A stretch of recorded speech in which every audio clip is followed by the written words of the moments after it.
Good evening and welcome to Business Today on ChannelEye. On this program, we talk about business, entrepreneurship and many insightful topics with high-profile individuals. On today's episode, we have with us Daniel Friedman, the CEO of Zengate Global. Good evening and welcome to the program. Thank you for having me. Now, I'd like to start off by asking you to tell us a bit about yourself and how you actually started Zengate Global. About myself is a bit of a saga, but I'll keep it short. So originally born in Soviet Ukraine, immigrated to the U.S. At the age of 12 with my family, and as you can tell by my accent, spent a lot of time in the U.S. But after that, I moved to Japan, which is where I currently reside,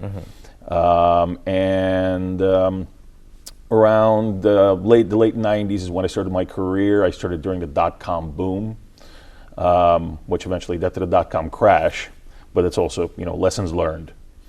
And so I continued working in the IT field for a while, moving to Japan. I was a CTO of a company in Osaka. I worked for Honda of America as well in the US, so I wore many hats in the IT field. But really was always looking for something that could be my life's work, my passion. And fast forward about, say, 20 years. The decentralized ledger movement was born. And I felt that was really something that I could really feel passionate about. It's technology that is going to change the world, that is going to give more opportunity to people to bank the unbanked, to connect the unconnected. It's all about opportunity, which is why I kind of indulged myself in that particular technology. I was on the founding crew of Cardano, which is one of the largest decentralized ledgers in the world. I also work in the Ergo ecosystem, another phenomenal decentralized ledger. Really what I've learned with through my work in these sectors is there is a lot of opportunity exclusion going on the MSME level, so micro and small and medium-sized enterprises, which make up for 70, 80, maybe even more percentage of the actual regional and global economy. Okay. Are not really provided with the same opportunity as the larger players are. And so, this is where Zengate came in. And so the idea behind Zengate was we utilized this revolutionary technology, the distributed ledger technology, the Cardano, the Ergo technology, and we target and we concentrate on MSMEs, which are really the lifeblood of the world economy. And why is Palmyra focused on Sri Lanka as a strategic global region? So, Sri Lanka, personally, I've always been a big admirer of Sri Lanka. I love the history, I love the culture. As a friend of mine says, Sri Lanka is like the phoenix. Sri Lanka goes through difficult times, but it just keeps rising, just keeps reinventing itself. And so and of course, half of my team being Sri Lankan, that led me to really understand that this is the place. This is an agricultural nation. Sri Lankan tea, Ceylon tea, is a very high value market, and this market is really the type of place where Palmyra, where the technology that we're building can have the most impact. The impact that what the fundamentals of the company are all about, which is opportunity inclusion, bringing exposure to world markets for MSMEs and tea farmers and tea factory owners and people in the business. That's what they are. They're MSMEs. This country is held by these MSMEs, and that is a beautiful thing, and this is why we felt passionate about starting in Sri Lanka. Right. Now, it's clear to me that you are very passionate about this subject, and the fact that you've understood that farmers and the other persons that you mentioned, the foundation of the Sri Lankan economy. But do you feel that the Sri Lankan people have really realized that this is the case? What are your thoughts on this? I believe, and from what I've seen, the reception has been actually quite amazing. They do realize it. They see it. Sri Lankans have this keen sense of seeing opportunity. Okay. Especially the business owners, especially the MSMEs. They see opportunity. They understand opportunity. And my team and Zengate has been welcomed with open arms. We are working with the local business owners and the MSMEs and the tea growers and the associations. And it's just the reception has been really, really good. I do believe that it's a process that takes time. So I understand that my team understands that we have to stay here for the long haul, and that's what we're here for. We're here to stay. We're here to work. We're here to work with Sri Lankan businesses. We're here to invest in Sri Lanka. Actually shows by the commitment that we already made. I have a team in Sri Lanka, a local team. We're building up a larger team. We have a local entity as well. And again, all of this is geared towards working with the MSMEs, with the businesses, to understand their pain points, to understand the processes that are involved in the trade. Because one of the key points and one of the key business pillars, modeling pillars of Palmyra is that particular onboarding. We work with the MSMEs. We build the platform to accommodate their current workflows and their current value chain. We don't just kind of build something, throw it out there, and it's like, here, use it. There's no point. Yeah. There is no soul to that. Every industry has its own nuances. Every industry has its own special points that are unique to that particular industry. And the Palmyra business model is about that. We cannot work without that. We need input.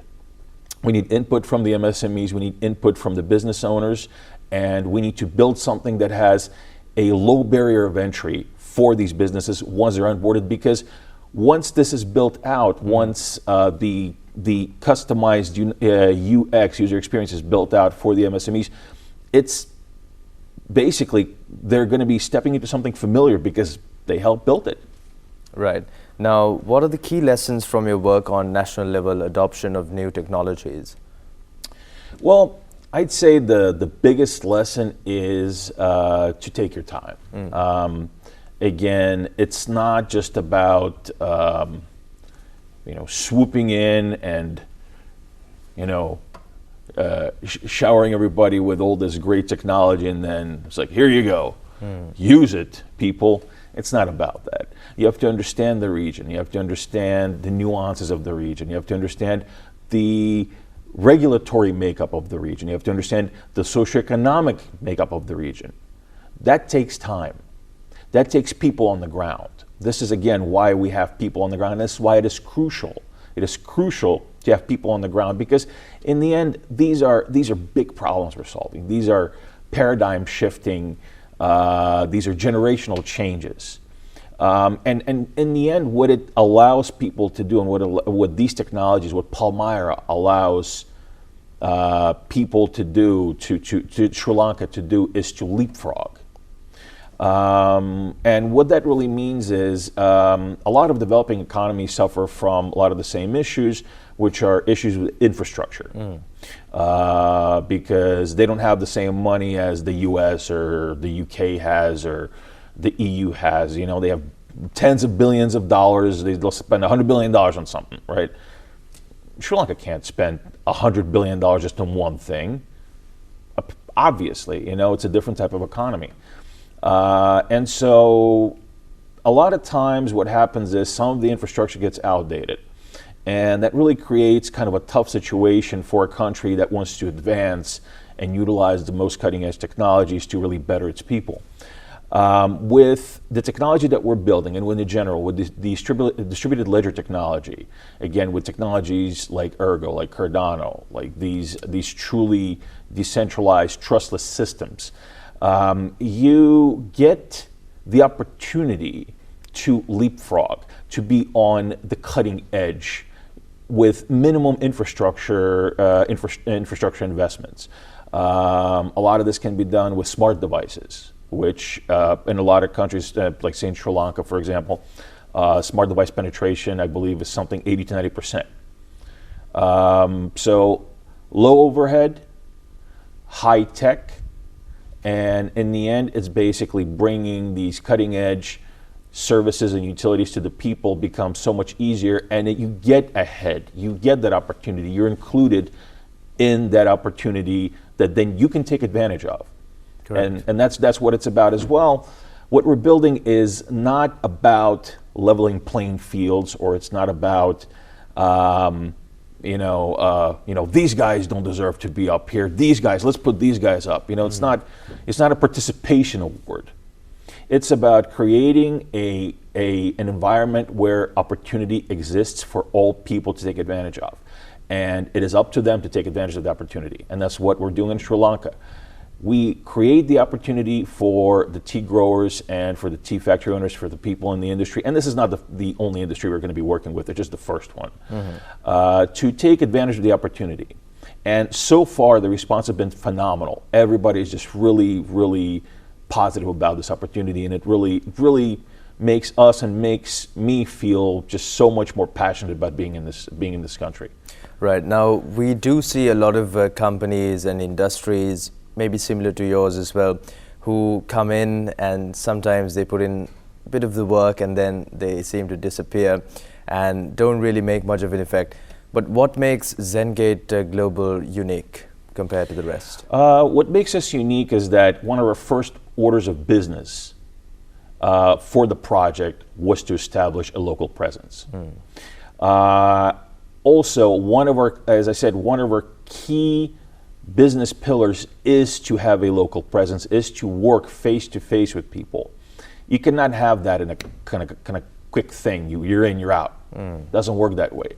We're here to stay because really a generational change, a generational economic impact is a long arc. And that is, to me and to my team, that makes the most sense. It's not about making a few bucks right now and just running away. We don't see the point in that.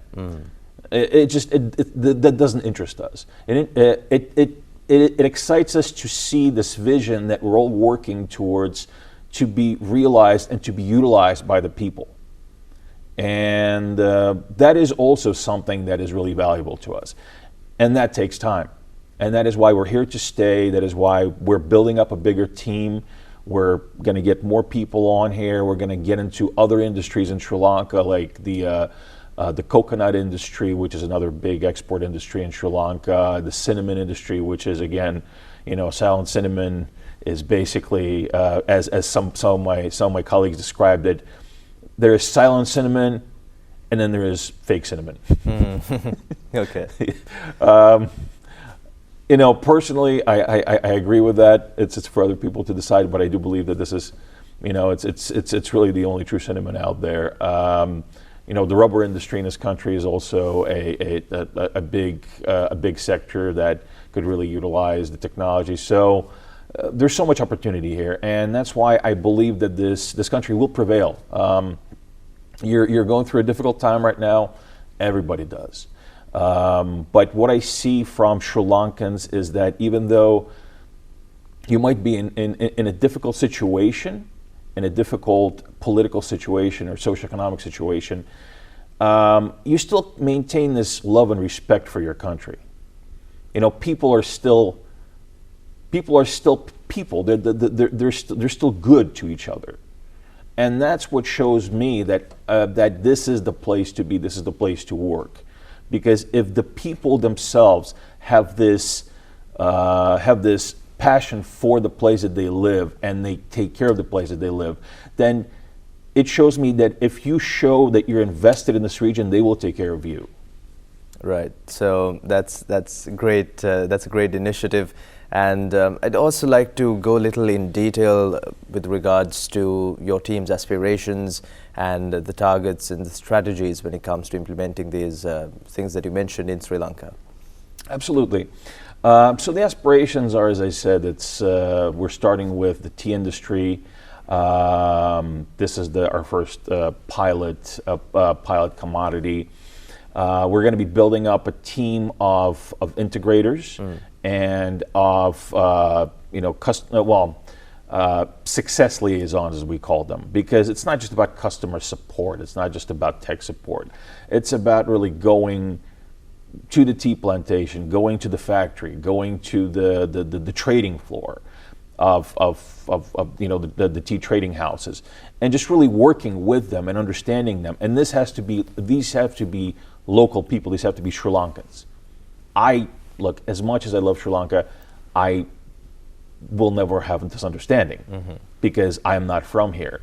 The same way that maybe somebody that might not understand all the unspoken nuances of Ukraine, for example, which is where I'm from, or the U.S., which is where I spent most of my life.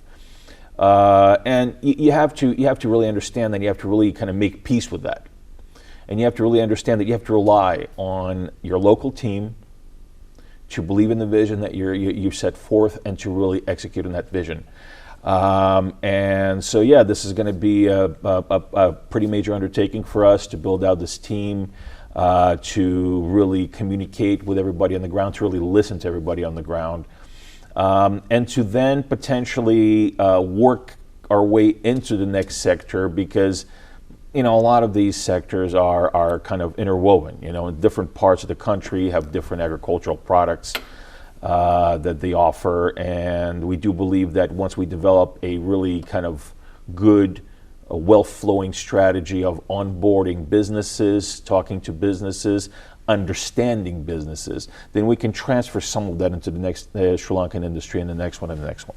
All right. And with regards to the economic situation in Sri Lanka, do you have any advice which could really help us come out of the situation that we're in? Maybe things that we can do individually that every person can start doing?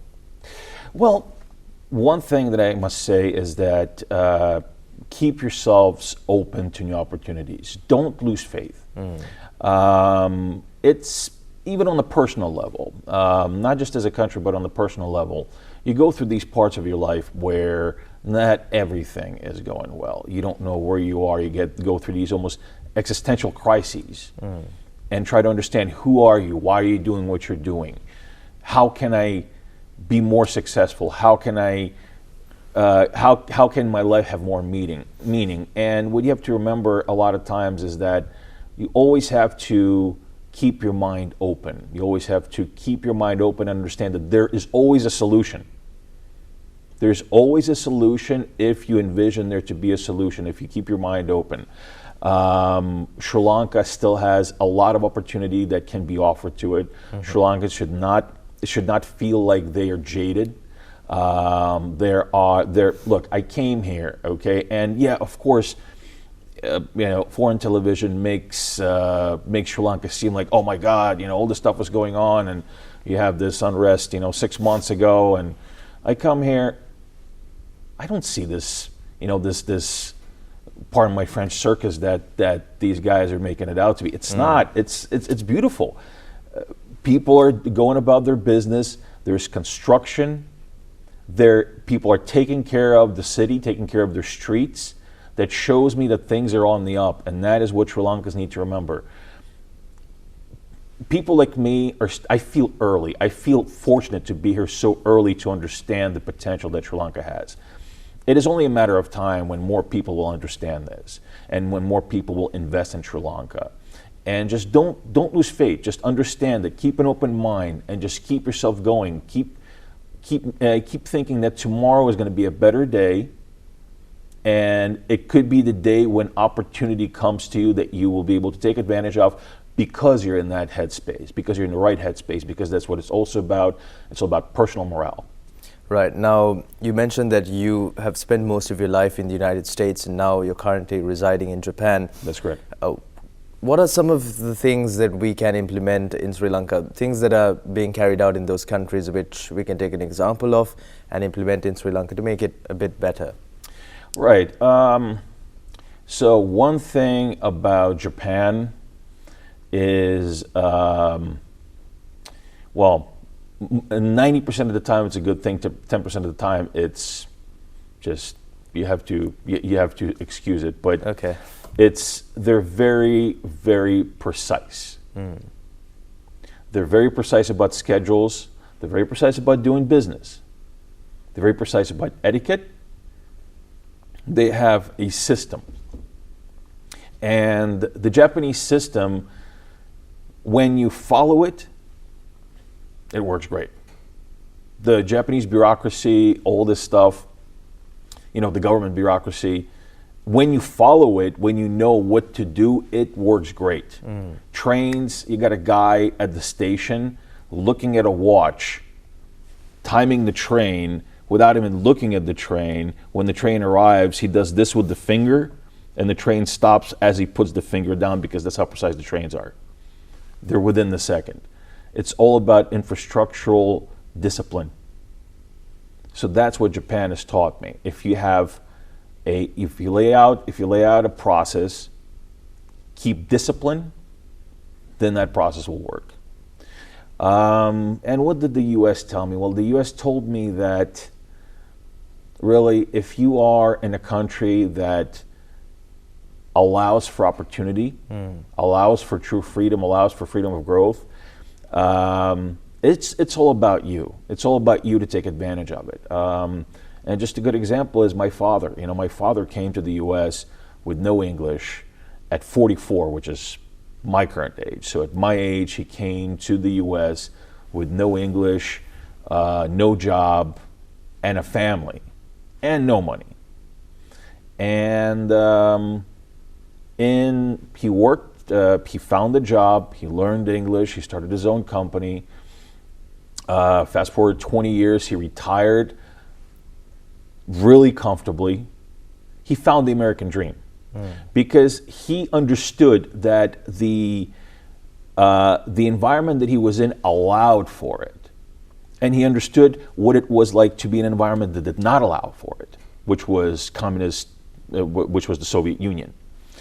And that's just a really good lesson, to really understand that if you have allowed freedoms, take advantage of those freedoms to lift yourself up, to advance yourself, and to find your Sri Lankan dream. Right. Now, I'd like to go a little back to what you said before. You mentioned that you're actually early. Now, a lot of people assume that they're too late. I've heard that a lot of people say it's too late, Sri Lanka, it's too late. But what really made you think that you're early compared to how the rest of the people think? What makes me think that is, I understand business. I understand business development. That's what I do. Okay.